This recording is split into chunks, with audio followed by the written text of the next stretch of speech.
कार्तिक व्रत संबंध में थोड़ा सा आलोचना करेंगे। कार्तिक व्रत, ये चतुर्मास्य व्रत जो है ये बहुत महत्वपूर्ण है। उसके अंदर एक कार्तिक व्रत श्रीमद् भागवत महापुराण में है। अम्बरीश महाराज कार्तिक व्रत उद्यापन किए हैं, कार्तिक व्रत किए हैं, एकादशी समन्वित जो कार्तिक व्रत। तो ये कार्तिक व्रत विशेष महिमान्वित, समस्त वैष्णव मात्र ही जो राधारानी के उपासक है, जुगल किशोर के उपासक है, उनके लिए अपरिहार्य है। ऐसा कहते हैं जो कार्तिक व्रत में जो कोई नियम नहीं लेकर के स्वेच्छाचारिता पूर्वक जो भी भजन करते हैं अपनी इच्छा अनुसार, बोलते उसको वैष्णव कहा नहीं जाएगा। इतना तक है, उसको वैष्णव कहा नहीं जाएगा। कोई ना कोई तुम्हारा सामर्थ्य नहीं है, कोई ना कोई नियम तुमको लेना पड़ेगा, औचित्य है, ये तुम्हारे भलाई के लिए। ये नहीं भगवान कुछ चाहते हैं तुमसे, ऐसा नहीं। भगवान का कोई लेना ना देना, भगवान से कोई मतलब नहीं, तुम्हारे कल्याण के लिए ही भगवान ऐसे उपदेश करते हैं, है ना। तुम्हारा मंगल तुम कर लो। तो कार्तिक व्रत में जो विशेष अनुष्ठान लेकर के जो उद्यापन करते हैं, उसमें भगवान बहुत प्रसन्न हो जाते हैं। ये व्रत धारण करके, व्रत के तो बहुत सारे नियम है, बहुत कुछ है, लेकिन इसमें पास प्रधान है। पास कोई अगर हमारे द्वारा कोई और कठोर तपस्या इत्यादि नियम करना हमारे द्वारा संभव नहीं होता है, तो कम से कम ये पास अवश्य करेंगे। पहला नंबर है प्रातः स्नान। ब्रह्म मुहूर्त में सूर्योदय के 1 घंटा पहले कम से कम स्नान करना चाहिए, प्रातः स्नान। फिर तुम्हारा दीपदान, प्रतिदिन भगवान को उद्देश्य करके दीप प्रज्वलन करके, उस दीपदान मंदिर में हो, अपने ठाकुर घर में हो, दीपदान करना चाहिए। तीसरा नंबर है तुलसी सेवन। तुलसी है भक्ति देवी, साक्षात भक्ति देवी। तुलसी रोपण, तुलसी हाथ आदि पानी उन्हें देना, दंडवत परिक्रमा इत्यादि, तुलसी सेवन। चौथा नंबर है श्रीमद् भागवत श्रवण। भागवत है भगवान के वांग्मय विग्रह। जब भगवान अंतर्धान करेंगे, जब प्रभास क्षेत्र में सब मुनि ऋषि आ गए हैं, चारों ओर से सब परिवेष्टित होकर के रो रहे हैं। भगवान कह रहे हैं आप लोग क्यों रो रहे हैं, क्या बात है? कहते हैं प्रभु हम लोग जान गए हैं आप लीला संवरण करेंगे, आप मर्त्य लीला संवरण करके आप नित्य धाम चले जाएंगे, तो हम लोग किसके सहारा में रहेंगे? आप जाने का बाद ही ये समस्त धरित्री काल ग्रासित होकर के एक कलियुग आ जाएगा, तो हम लोग फिर किसके शरण में रहेंगे? बोलता है आप लोग ऐसा क्यों सोच रहे हैं? आप लोग ज्ञानी होकर के ऐसा शब्द क्यों कह रहे हैं? क्योंकि हम तो सर्वव्यापक हर समय विद्यमान है, हमारे ये आविर्भाव तिरोभाव मात्र है, लेकिन हम हर समय हैं। जब भी आप लोग चिंतन करेंगे आपके हृदय में हमको अवश्य दर्शन करेंगे। ऐसे नहीं जो हम चले जाएंगे फिर आएंगे नहीं, ऐसे नहीं। हम व्याप्त है। मया ततमिदं सर्वं जगत अव्यक्त मूर्तिना। अव्यक्त जगत चराचर व्याप्त मैं ही हूँ। मत अपरतरंग नान्यत, हमसे परे और कोई तत्व है ही नहीं। मैं ओतप्रोत समस्त वस्तु पदार्थ के भीतर मैं ही हूँ। इसलिए ऐसे वियोग चिंता करना उचित तो आप लोगों को तो है नहीं। क्यों? आप लोग सब ज्ञानी हैं। उस दिन ना, फिर भी प्रभु आपके दर्शन से, आपके सानिध्य में जो शांति, जो आनंद हमको हम लोगों को मिलता है, जो प्रेरणा मिलती है, वो तो मिलेगा नहीं ना। आप तिरोभाव के दशा में फिर हम किसके सानिध्य में जाकर के संतप्त हृदय को शांत करेंगे? बस ये चिंता करके हृदय व्यथित हो रहा। प्रभु बोलते आप लोग चिंता मत कीजिए, हम श्रीमद् भागवत महापुराण के श्लोक जो है ना, शब्द है, उसमें शब्द रूप में हम विराजमान रहेंगे। श्रीमद् भागवत है तो मान लीजिए मैं हूँ, मेरे ही स्वरूप है श्रीमद् भागवत महापुराण। इसीलिए श्रीमद् भागवत श्रवण ये एक प्रधान अंग है। और उद्यापन, उद्यापन माने फिर जब 1 महीने के अंत में 2-4 साधु संत जैसे भी हो, आपका जैसे सामर्थ्य, कोई ना हो कम से 1-2 साधु भी संत भी इस तरह से भोग लगा करके उनको निवेदन कर दीजिएगा। ये है, ये करना है। और बाकी जो नियम करेंगे, अधिक से अधिक नियम, जैसे आप भूमि शयन, केश विन्यास आदि, तेल तैल आदि संपर्कों में नहीं रहना है, तेल मर्दन करना नहीं है, केश में तेल नहीं देना चाहिए, और कपड़ा में साबुन नहीं देना चाहिए, शरीर में साबुन नहीं देना चाहिए। इस तरह से व्रत धारण करके 1 महीना रहना चाहिए। भूमि शयन और खाने पीने में जो तेल मिर्च मसाला ये सब परित्याग करना। जो विशेष नियम लेकर के जो भजन करेंगे उनके लिए, जो असमर्थ हैं, वृद्धावस्था और बीमारग्रस्त है, उनके लिए नहीं। ऐसी स्थिति में ऐसे उबले हुआ हविष्यान्न, हविष्यान्न, नमक, सौदा नमक चलेगा, घी चलेगा, और इसमें काली मिर्च चलेगा। इस तरह से हविष्यान्न प्रस्तुत करके निवेदन करके फिर आपको स्वीकार कीजिएगा।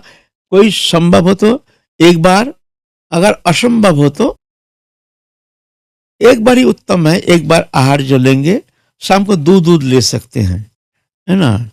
और वैदिक ग्रस्त है, कोई और कोई कारण है तो ठीक है, 2 बार ले लीजिए, इस तरह से। और ये प्रातः स्नान तो करना ही है, साधु संग करना है। यथासंभव कोई कोई सामर्थ्य है, कोई मौन व्रत ले लेते हैं, और बाहरी कोई वस्तु वो शिकार नहीं करते हैं, कोई निमंत्रण भंडारा शिकार नहीं करते हैं, कोई बाहर के बनावटी द्रव्य वो शिकार नहीं करते हैं। अपने बनावटी, अपने हाथ से बनाई हुई पकाई हुई जो वस्तु हैं, उसको ही शुद्धाचार के साथ बना करके निवेदन करके फिर जाके वो स्वीकार करना चाहिए। इस तरह से फिर वृथा वाक्य और भी बहुत सारे हैं, जैसे किसी से क्रोधित नहीं होना, किसी को कटु वाक्य शब्द प्रयोग नहीं करना, कोई अत्याचार करे, कुछ भी करे, फिर भी उसको प्रतिवाद नहीं करना, काय मन वचन से किसी को दुखी नहीं करना, ये होना चाहिए। ऐसा नहीं हम व्रत धारण करते हैं, उधर हल्ला चिल्ला लड़ाई झगड़ा कर रहे हैं, किसी को दुखी कर रहे हैं, किसी का निंदा कर रहे हैं, तो तुम्हारा वृथा व्रत है। ये व्रत तो कोई काम के नहीं है। भले तुम व्रत मत करो, लेकिन साधु जो है वो तो कायमन वचन से, जस्मन नदी जते लोको लोकान नदी जे चजा, हर समस्या भय बेगर मुक्त जस हमें प्रियो। जो किसी को उद्वेग नहीं देते, जस्मन न उद्दिजते लोको, जो किसी को उद्वेग नहीं देते हैं, लोकान न उद्दिजते चजा, दूसरे के द्वारा भी उत्तक्त तो नहीं होते हैं, हर्ष अमर्ष भय उद्वेग से मुक्त, वो मेरा भक्त है, मैं उसको बहुत प्यार करता हूं। तो नियम सेवा में, कार्तिक व्रत में इस तरह से प्रतिज्ञा करना चाहिए, काय मन वचन से हम किसी को उद्वेग नहीं देंगे, किसी को कुछ नहीं कहेंगे, कोई दुखी करने का चेष्टा करने से भी हम काय मन वचन से हम उनको कोई प्रकार कष्ट प्रदान नहीं करेंगे। वृथा वाक्य में नहीं करेंगे, शब्द के द्वारा कभी किसी का निंदा नहीं करेंगे, जहां संभव हो शब्द बोलना नहीं।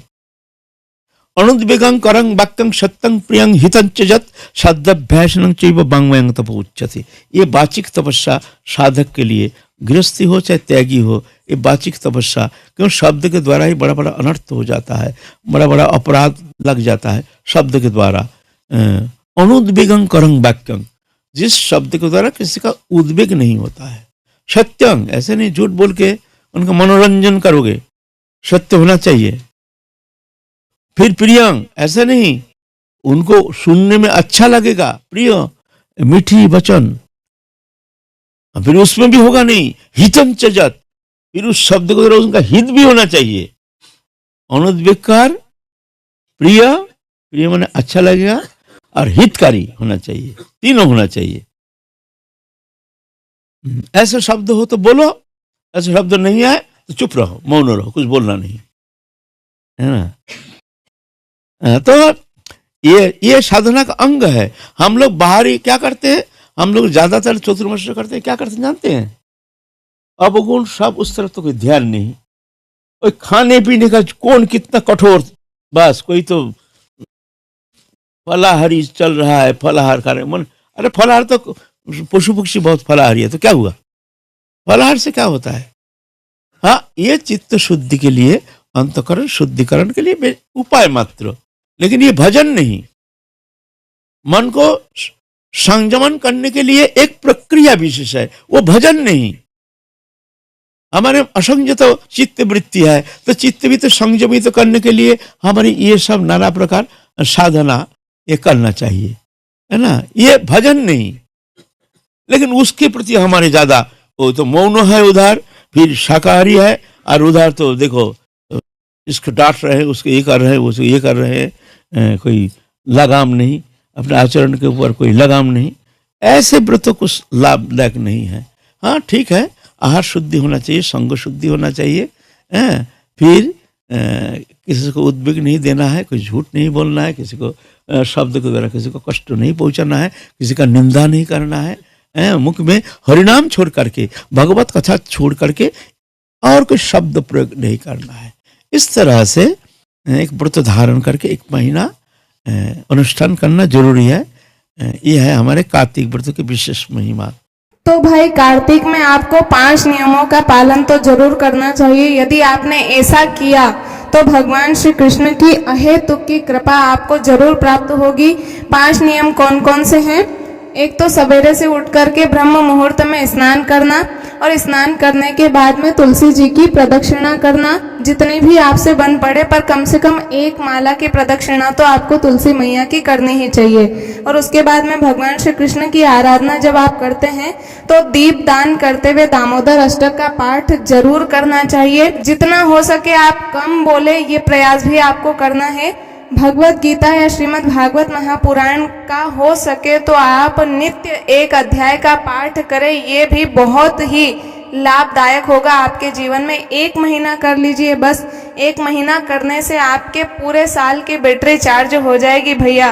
तो ये नियम का पालन आपको जरूर करना है। और अंत में जब कार्तिक पूर्ण हो जाता है तब आपको किसी साधु को भोजन करवाना है। जितना भी आपसे बन पड़े उतने साधुओं का भोजन आप करवाइए।